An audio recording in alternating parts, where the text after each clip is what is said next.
which we haven't done something like that within this kind of context, and I'm really curious to kind of see how that's going to go, okay? So, I promise this image doesn't have anything to do with the talk today, but I want you to look at it. If you guys know, this image surfaced on the web a couple of weeks ago. I think of the United flight, the Southwest flight, that the engine kind of exploded up in the air. And I just flew back from New York City last Friday. I was in New York City for a couple of days, and going through the safety procedures at the beginning of the flight, it reminded me of this scene that I had seen on CBS Morning News. So look at this picture and tell me what's wrong with the picture. You guys, everybody's placing the mask under the nose, right?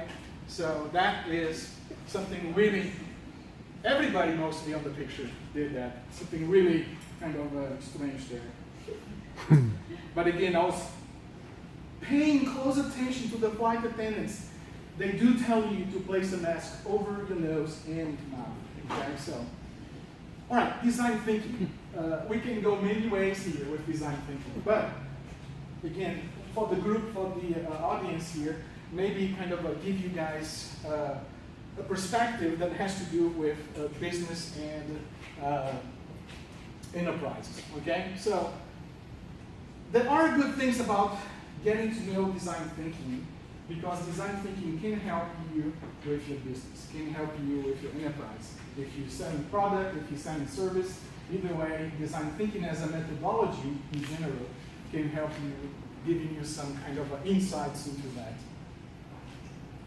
Perfect for what you're thinking here. But with all good news, also, there is bad news. Okay? And then the bad news is simply that we just don't have the time here today. Okay? I wish, again, that we could do a design thinking deep dive and then kind of actually put in practice all those phases that we learn from the methodology. All right? But let's just kind of keep going and then look at design thinking. And like I mentioned earlier, especially the way that design thinking is also overlapping with business and enterprise. All right? Why design thinking? Let me begin with that. Just kind of before I give you some definitions here. And again, I'm going to throw a lot of slides there just because I'm an educator and I have to do that, and I feel really bad if I didn't do it. Don't worry about all this that we see here, okay? These slides will be available to you if you want to follow up on the notes. But there is something really cool and unique about design thinking, which is about believing we can make a difference and having an intentional process in order to get to new, relevant solutions that create positive impact.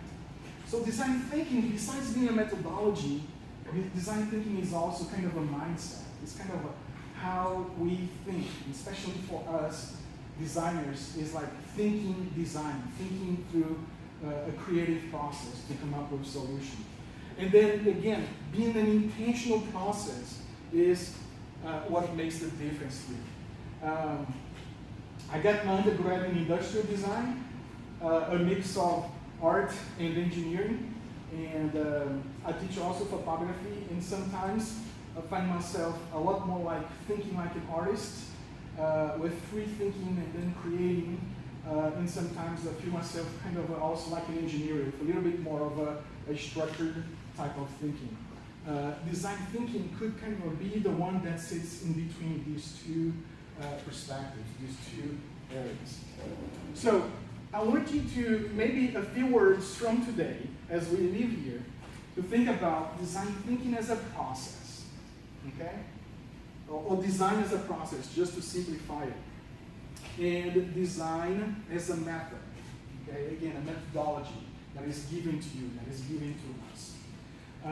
Which is, again, a process or methodology applied to problem solving. And usually, the kind of problems that we look at when you think in terms of design thinking are what we call the wicked problems, right? These are kind of complex problems. These are problems that sometimes I come up with a solution, and at that moment, then there is another problem and then I have to think about another solution to that problem. So it's kind of the kind of problems that one solution only sometimes is not enough. Social discrepancies, poverty, hunger, right? These are very complex problems that we could kind of put into the wicked problems categories. And like I told you, I've been, just recently I went to New York City, but I've been to New York City before, and as a matter of fact, I've been to New York City. My first time in New York City was back in 2002. At that time, they didn't have the city bikes, the rental bicycles that you could get around Manhattan. Maybe now it's everywhere in New York City. And I just want to pause a little bit here on this example to illustrate how design thinking can really function in that level. So from going to New York City when there was no bicycle to a few years later when this system was implemented. And then how many of you have been to New York City recently, like with this bike? So you guys have seen these bicycles around the city, which again, it's great. Promoting, healthy living, exercise, right? It's taking pollution out of the city with fewer vehicles driving around. So there are so many great benefits about this project. But then a few years ago, when they realized that there was a problem in the city due to the city bikes, they had to rethink and reconfigure the whole urban grid. They had to rethink how cars were being kind of handled with pedestrians and also cyclists. And also bike lanes, right? So like where to place bike lanes. So a few years ago, there was a huge kind of a construction going on, and just recently, not so much. But one time, I was going to cross the street, and not being used to the amount of bicycles now and how they re-change the urban grid, I just tried to cross the street, and then when I looked, both ways, no cars. I don't even remember if I looked both ways. Maybe I just didn't hear any kind of an engine noise. And then I just stepped on the street to cross it. This guy comes on a bicycle and almost hit me. And I go, whoa, right? And it's just like this again.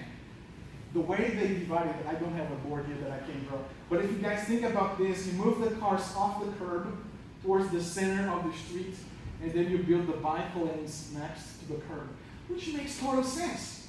The cyclists will be protected from the traffic in the middle of the road.